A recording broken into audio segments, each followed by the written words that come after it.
সরওয়ারে কায়নাত সাল্লাল্লাহু তাআলা আলাইহি ওয়াসাল্লাম নবুয়তের জবানে ডাক দিলেন, বান্দা শুনুন, ফজরের নামাজ যখন মসজিদে আযান দেওয়া হয়, আযানের মধ্যে হাইয়া আলাল ফালার পরে হাইয়া আলাস সালাহ, চারি ওয়াক্ত নামাজের আযানে বলে হাইয়া আলাল ফালাহ, চারি ওয়াক্ত নামাজের মধ্যে বলেছেন।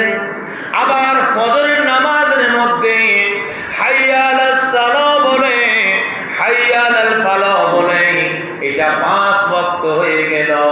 আবার ফজরের মধ্যে 5 ওয়াক্ত মিলিয়ে আসসালাতু খায়রুম মিনান নাওম বলে। ও বান্দা, ঘুমের চাইতে নামাজ ভালো, নামাজের জন্য প্রস্তুত হয়ে যাও। আল্লাহ তোমাকে ঘুম নিয়ে আইছেন, আল্লাহ তোমাকে আরামে রেখেছে, তুমি উঠে যাও। বুখারী শরীফের হাদিস। আল্লাহর নবী বলেন, উম্মত ঘুম থেকে ওঠার সময় এমন একটা দোয়া পড়ো যেটা বুখারী শরীফের মধ্যে বলেন, ক্বাল রাসূলুল্লাহ সাল্লাল্লাহু তাআলা আলাইহি ওয়াসাল্লাম, আল্লাহর হাবিব সরওয়ারে কায়নাত সাল্লাল্লাহু তাআলা আলাইহি ওয়াসাল্লাম নবুয়তের জবানে ইরশাদ করেছেন, আলহামদুলিল্লাহিল্লাযী আহয়ানা বা'দা মা আমাতানা ওয়া ইলাইহি নুশুর। ও বান্দা, এই দোয়া পড়ো। কেন কেন? এশারের পরে ঘুমার সময় আরেকটা দোয়া পড়ার জন্য আল্লাহ নবী বলেছেন, ক্বাল রাসূলুল্লাহ সাল্লাল্লাহু তাআলা আলাইহি ওয়াসাল্লাম। এটাও হাদিস শরীফ। ও বান্দা, আল্লাহুম্মা বিইসমিকা আমুতু ওয়া আহইয়া, তোমরা এটা ঘুম যাওয়ার সময় পড়ো। ও আল্লাহ, ঘুম যাচ্ছি, জানি না আগামীকাল উঠতে পারবো কিনা। দেখা যায় অনেক মানুষ ঘুমের মধ্যে মারা গেল। আল্লাহ, তুমি আমাকে হায়াত দিলে, আগামীকাল ঘুম থেকে উঠবো। দেখা গেল ফজরের আযান যখন তোমার কানে যখন শুনেছ, আল্লাহ নবী বলেন আল্লাহর শুকর আদায় করো। ঘুমের মধ্যে আল্লাহ তোমাকে আরামে ঘুম নিয়ে আইলো আর ঘুম থেকে জাগ্রত করাইলো, আল্লাহর শুকর আদায় করো। আল্লাহ নবী বলেন আল্লাহর নিয়ামতের শুকর আদায় করো, আল্লাহ নিয়ামত বাড়াই দিবে।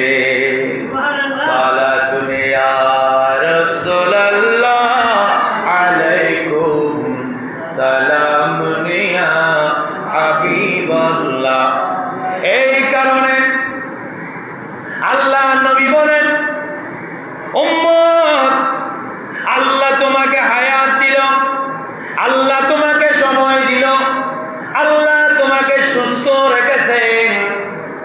যখন তুমি একটু বড় হবে, ইমাম বলেন, মুয়াজ্জিন বলেন, হুজুর বলেন, আলেম উলামারা পবিত্র কোরআনের মধ্যে বলেন, ও বান্দা, ওয়াকিমুস সালাত ওয়া আতুজ যাকাত, নামাজের কথা বলেছেন। নামাজের কথা যতবার, যাকাতের কথা ততবার। হাদিসে পাকের মধ্যে বলেন, আসসালাতু মিরাজুল মুমিনিন, আসসালাতু মিফতাহুল জান্নাহ। নামাজ বেহেশতের চাবি, নামাজ হলো মুমিনের জন্য মেরাজ। মওলা আলী শের খুদা রাদিয়াল্লাহু তাআলা আনহু যুদ্ধের ময়দানে গেলেন। এই জন্য বলা হচ্ছে, বান্দা নামাজ এমন ভাবে পড়ো, নামাজে যখন তুমি যাবে দুনিয়ার কেউ থাকতে পারবে না। নামাজের মধ্যে তুমি যখন যাবে দুনিয়াবি কোনো মন্তব্য থাকতে পারে না। নামাজ এমন ভাবে পড়ো, মনে রাখো এই নামাজটা আমার জীবনের শেষ নামাজ। আসরের নামাজ পড়তেছ, জোহরের নামাজ পড়েছ, আসরের মধ্যে পড়তে গেলা, আসর আদায় করেছ, মাগরিবের নামাজও পড়েছ, এশারের নামাজও পড়েছ, ফজরের নামাজও পড়েছ। জোহরের আগে হয়তো তোমার মৃত্যু হতে পারে, জোহরের নামাজ নামাজও পড়লা, আল্লাহ নবী বলেন এমন ভাবে নামাজ পড়ো, আল্লাহ আমি জোহরের নামাজ আদায় করতে গেলাম, হয়তো আসরের আগে আমার মৃত্যু হতে পারে, আর আমার মৃত্যু যদি হয়ে যায় আমি তো আর নামাজ পড়তে পারবো না। আল্লাহ নবী বলেন প্রত্যেকটা ওয়াক্তে তোমার কবরে তাকার ব্যাপারে চিন্তা করো। তুমি নামাজ পড়তে যখন যাবে জীবনের শেষ নামাজ হিসাবে মনে করো, জীবনের শেষ নামাজ হিসাবে তুমি যখন মনে করবা নামাজের প্রতি এমন মহাব্বত এমন ভালোবাসা আসবে। আল্লাহ নবী বলেন, আল্লাহর হাবিবের জলিলের কদর সাহাবী, আল্লাহর নবীর আপন স্বাস্থ্য ভাই মা ফাতেমা রাদিয়াল্লাহু তাআলা আনহার স্বামী হযরত ইমাম হাসান হুসাইনের পিতা মওলা আলী শের হুদা রাদিয়াল্লাহু তাআলা আনহু যুদ্ধের ময়দানে পায়ের তালুর মধ্যে গোজা ফুটেছে, পায়ের তালুর মধ্যে গোজা ফুটে গেলেন, হাঁটতে পারতেছে না। এমন অবস্থায় আল্লাহর নবী বলেন, ও আলী তুমি গোজা ফুটেছ। সাহাবায়ে কেরামে তো চেষ্টা করে ওই গোজাটা বের করতে পারতেছে না, মওলা আলী শের হুদা কষ্ট পাচ্ছেন। আল্লাহর নবী বলেন, ও আমার সাহাবী আমার আলীকে কষ্ট দিও না, আমার আলীকে জায়নামাজ পর্যন্ত পৌঁছার সুযোগ করে দাও। আল্লাহর নবীর সঙ্গে হযরত মওলা আলী শের হুদা আল্লাহর নবীর কথা শুনে জায়নামাজে দাঁড়ায় দিলেন। আলী নামাজ পড়ো। নামাজ পড়তে গিয়ে যখন সূরা কেরাত পড়েছেন, রুকু করার পরে সিজদার মধ্যে গেলেন, সুবহানা রাব্বিল আলা বলে সিজদার মধ্যে তাসবিহ পড়তেছেন। আল্লাহ নবী বলেন, আমার সাহাবীরা আমার আলী সিজদার মধ্যে গেলেন, ওনার দুই কদম কালো দেখা যাচ্ছে, এখন তোমরা আমার আলীর গোজাটা বের করতে যাও। মওলা আলী শের হুদা নামাজের আগে তো চেষ্টা করেছেন সাহাবীরা, গোজাটা বের করতে গিয়ে মওলা আলী বলেন আমি ব্যথা পাচ্ছি, কষ্ট পাচ্ছি। আর নামাজের মধ্যে সিজদার মধ্যে যখন মওলা আলী শের হুদা তাসবিহ পড়তেছেন আর আল্লাহর নবীর সাহাবীরা জোরে সুরে টান দিলেন, বিশাল আকার একটা গোজা এটা বের করে নিয়ে এসেছেন, রক্তাক্ত হয়ে গেলেন। আলীর কোনো খবর নাই, আলী নামাজ পড়তে আসে, রক্ত দরবিদর হয়ে গেল, জায়নামাজ বেরিয়ে গেল, নামাজের স্থান লাল হয়ে গেল। মওলা আলী শের হুদা নামাজ শেষ করার পরে দেখা গেল কতগুলি রক্ত। সাহাবায়ে কেরাম জানতে চাইলেন, আলী আপনি নামাজের আগে আপনার গোজা যখন নিতে গেলাম, কাটা যখন নিতে গেলাম, আপনি ব্যথা পেয়েছেন বলেছেন, আর নামাজের মধ্যে আপনি কোনো শব্দ করেন নাই। আলী বলেন, আল্লাহর কসম আমি যখন যাই নামাজে গেলাম, নামাজের মধ্যে যখন গেলাম সূরা শুরু করলাম, কেরাত শুরু করলাম, সুবহানা রাব্বিল আলা বললাম, সুবহানা রাব্বিল আযীম বললাম, দোয়া দরুদ আমি নামাজের মধ্যে গেলাম, আমি সিজদার মধ্যে গেলাম। নামাজ পড়া অবস্থায় আমার দুনিয়ার খেয়াল ছিল না, আমার মনে ছিল না তোমরা যদি আমার গোজা নয়, কাটা নয়, আমার পা যদি কেটেও ফেলতে, আমার আল্লাহর সঙ্গে আমার দিদারে ছিলাম, আমার মনে ওটা থাকতো না। আল্লাহর নবী বলেন এমন ভাবে নামাজ পড়ো যেই নামাজের মধ্যে আল্লাহ তোমাকে আমি দেখতেছি, আমি তোমাকে দেখতেছি, তুমি আমাকে দেখতেছ, আর যদি বা আমি তোমাকে দেখি নাই, আমার গুনাহগারের চোখে মনে করলাম আমি তোমার সামনে হাজির। সালাতুনে ইয়া রাসূলুল্লাহ আলাইকুম। আল্লাহ নবী বলেন এইভাবে নামাজ পড়ো,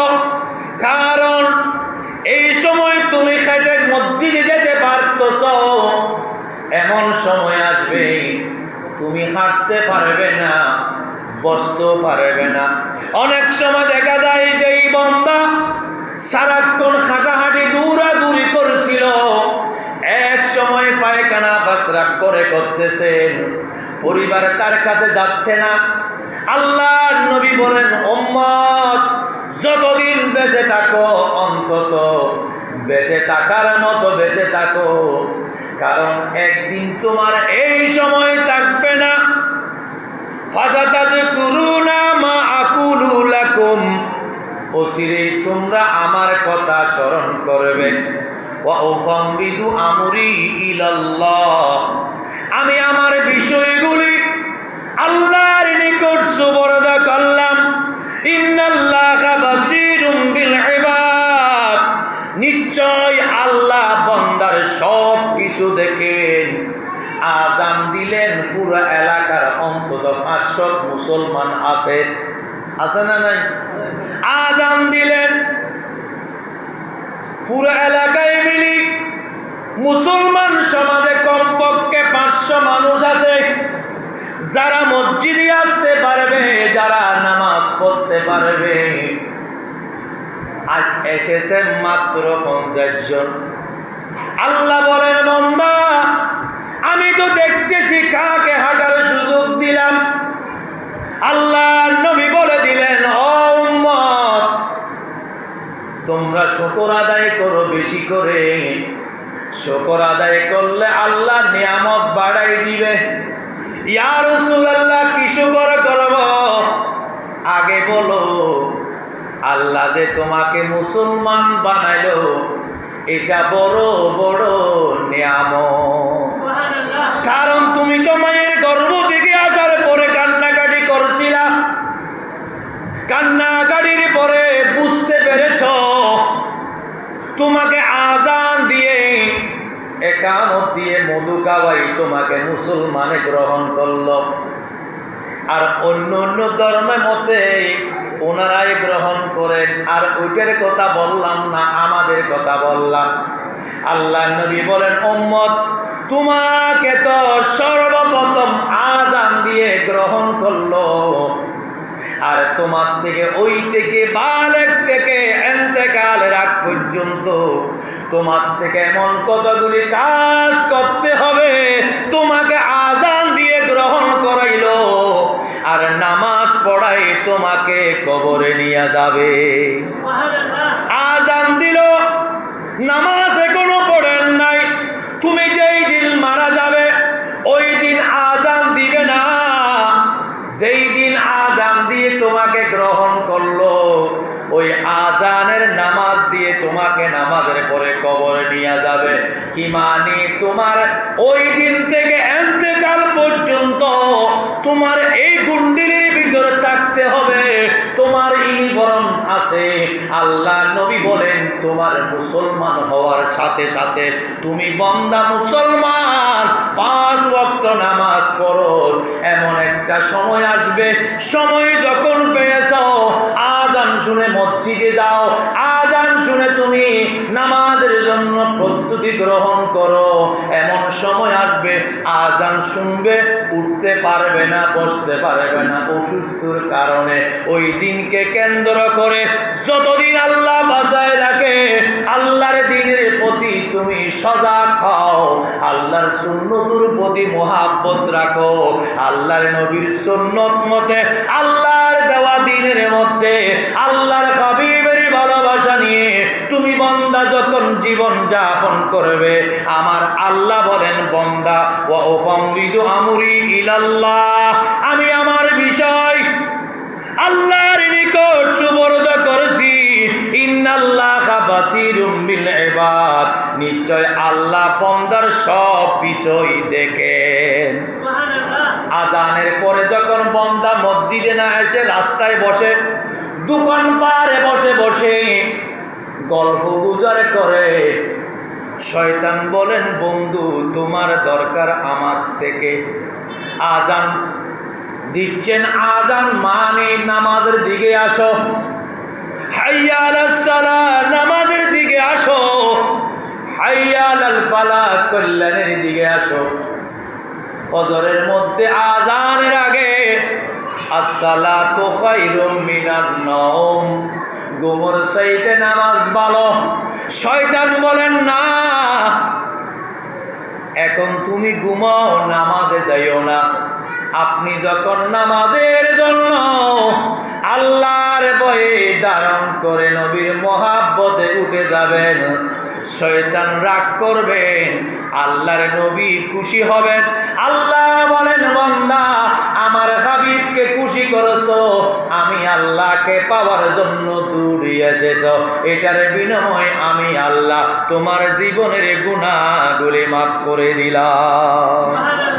এই জন্য আল্লাহর নবী নবুয়তের জবানে ইরশাদ করেছেন, উম্মত এমন এক সময় আসবে তুমি সময়টা চাইবে পাবে না, আর সময় পেয়েছো কাজে লাগাচ্ছ না, তোমার কাজে লাগাও। মুসনবী শরীফের মধ্যে জালালউদ্দিন সুয়ুতী রাহমাতুল্লাহ আলাইহি বলেন, পানির জন্য আপনি যখন কলসি নিয়ে যাচ্ছেন, পানি ভরপুর হয়ে গেল, পানি নেওয়ার মতো কোনো কলসি নাই, আর আপনি কলসি যখন পেয়েছেন কলসি নিয়ে গেলেন পানি নিবেন, কলসির তলাটা ছিঁড়ে গেল, কলসি ভেঙে গেল। পানি বলেন আমি এসেছি, আমাকে রাখো। যখন কলসি নিয়ে গেলেন তখন কলসি ভেঙে গেল, পানি নেওয়ার সুযোগ নাই। তখন আপনার থেকে করতে হবে কি? সময় মোতাবেক সব কিছু করতে হবে। ও মুসলমান, আজকের খুতবা থেকে একটা ওয়াজ নিয়ে নিন। আল্লাহ আমাকে যতদিন বাঁচায় রাখে, 1 নম্বর আমি মিথ্যা কথা বলবো না, সুবহানাল্লাহ। 2 নম্বর মানুষের গীবত করব না, পরনিন্দা করব না। 3 নম্বর হচ্ছে আমি 5 ওয়াক্ত নামাজ ছাড়ব না। আপনি মুসলমান ঠিক আছে, আপনি নামাজও পড়েছেন, মানুষের গীবত করেছেন, নামাজও পড়েছেন, পরনিন্দা করেছেন।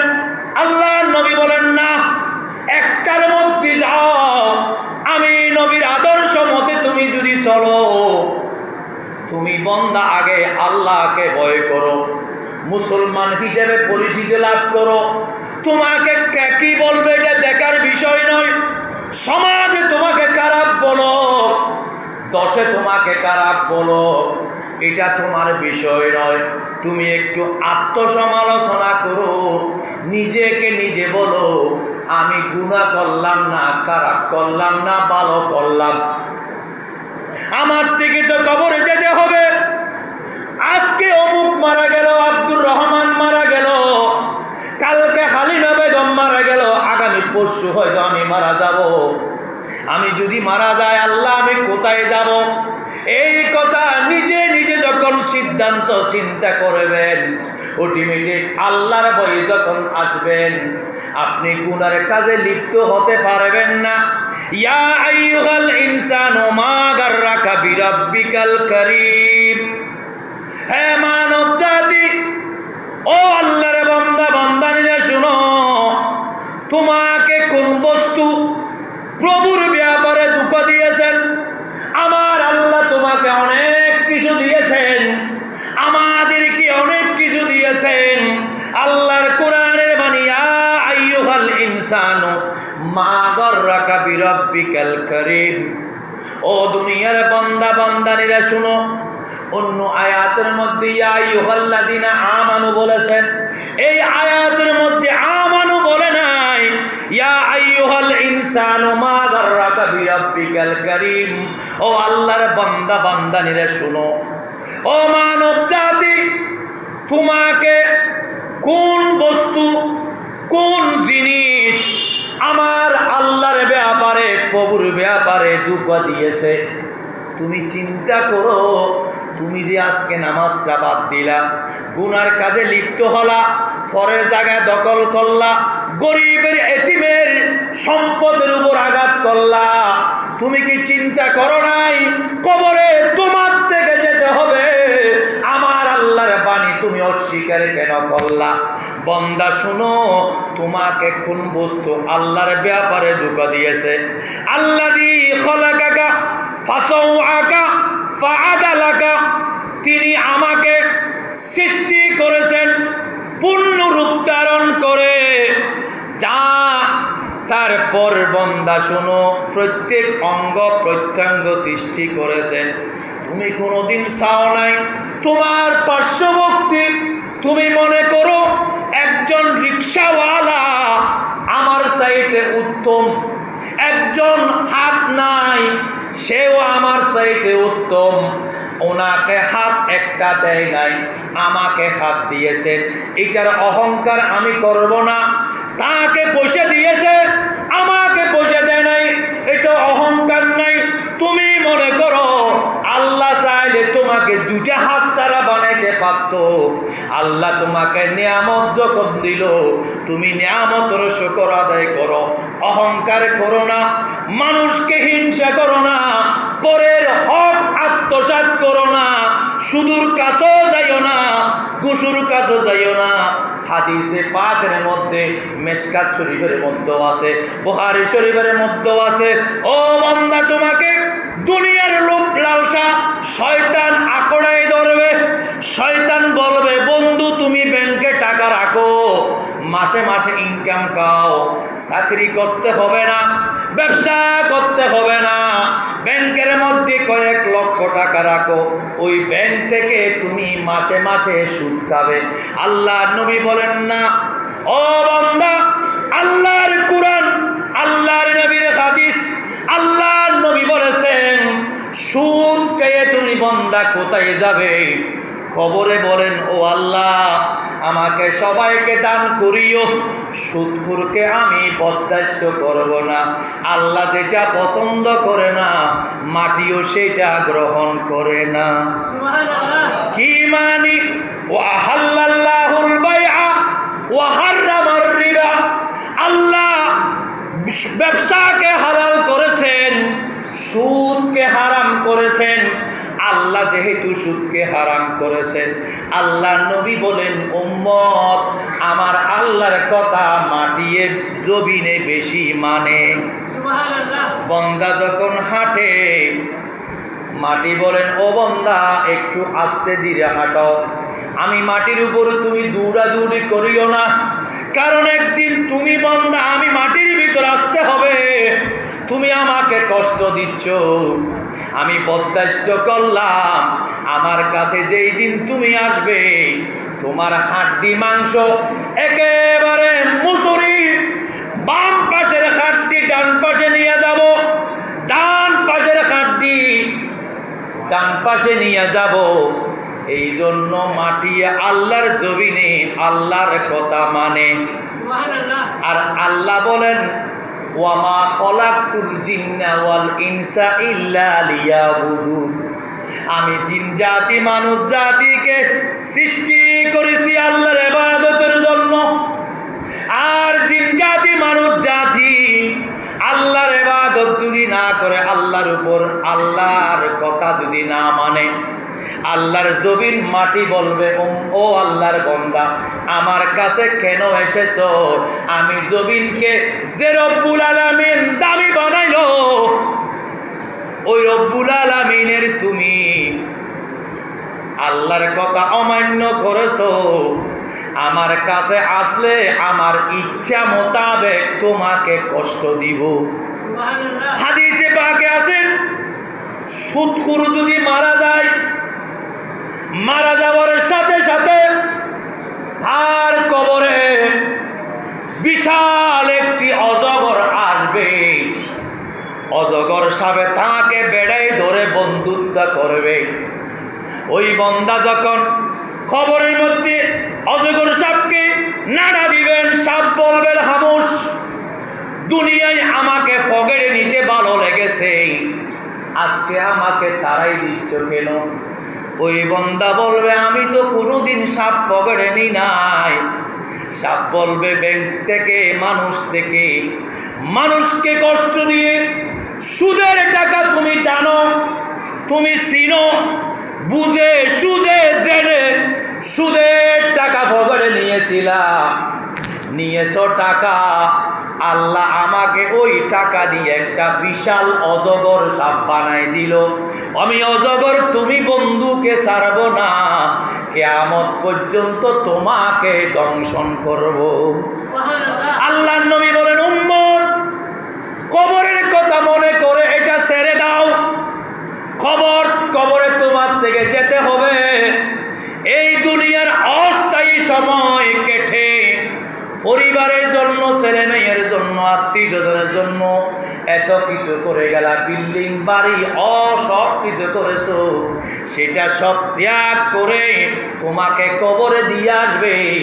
তোমার সাথে কিছুই দিবে না, নিতে পারবে না। তুমি নিতে পারবে, কেউ তোমার থেকে নিতেও পারবে না, কেউ চাইলে দিতে পারবে না।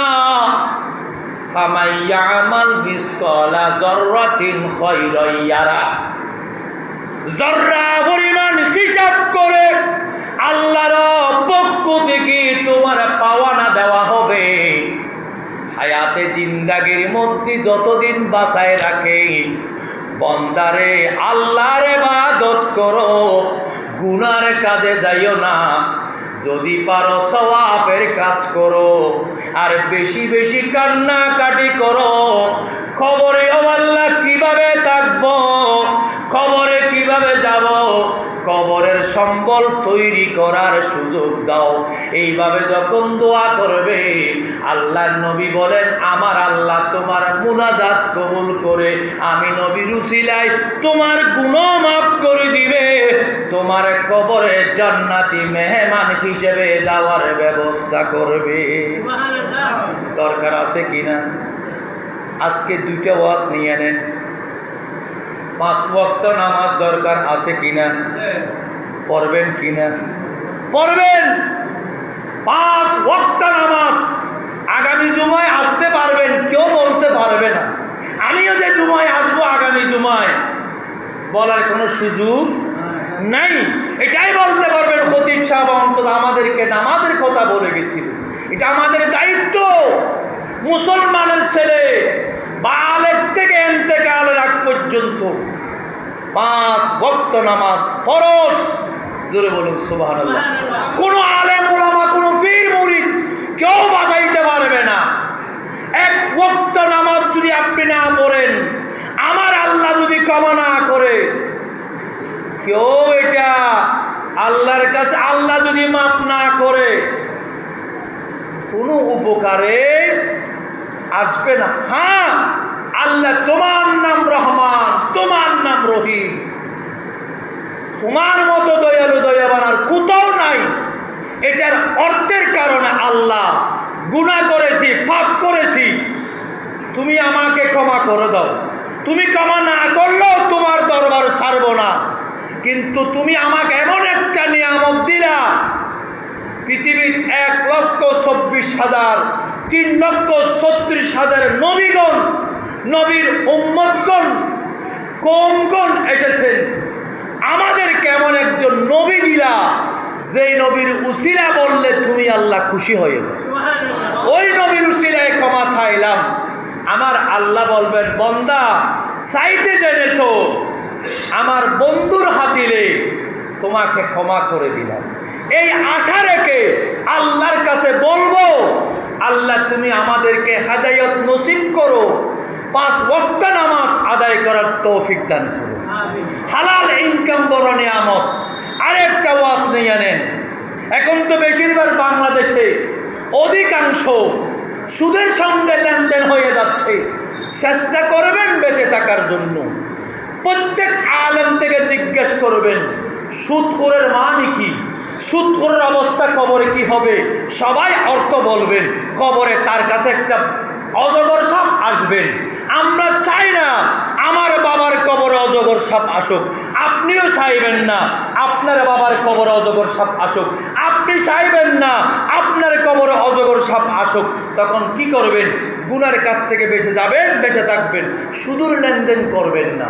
জোরে বলুন সুবহানাল্লাহ। যারা আছে শয়তান আপনার ভিতর ঢুকে গেল, একটু বের হওয়ার চেষ্টা করেন।